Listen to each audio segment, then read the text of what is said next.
కుర్రాడి నూతి మీద కూర్చోబోతూ పొరపాటున జారి ఆ నూతిలో పడిపోతాడు.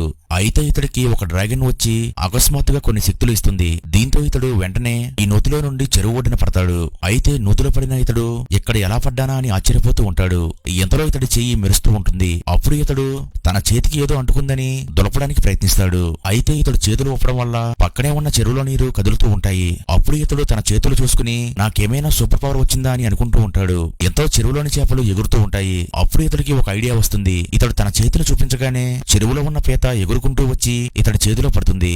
అప్పుడు ఈ కుర్రాడు ఆశ్చర్యపోతాడు. అలాగే ఇతడు ఈ పవర్ ఉపయోగించి తనకు కావలసిన పీతలన్నీ పట్టుకుని అక్కడి నుండి ఇంటికి వెళ్ళిపోతాడు. అయితే తండ్రి తన కొడుకు తెచ్చిన పీతల్ని చూశాక ఇవి చాలా బాగున్నాయని వీటిని అమ్మితే ఎక్కువ డబ్బు వస్తుందని చెప్తాడు.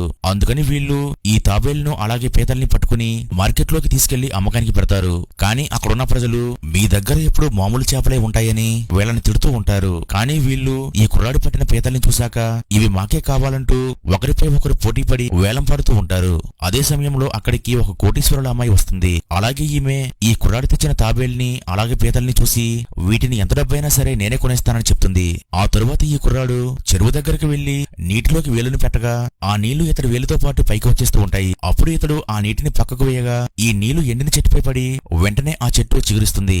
అప్పుడు ఇతడు నాలో ఇన్ని పవర్స్ ఉన్నాయా అని ఆశ్చర్యపోతాడు. తర్వాత ఏమైందో తెలియాలంటే వీడియో లైక్ చేసి ఛానల్ సబ్స్క్రైబ్ చేసుకోండి.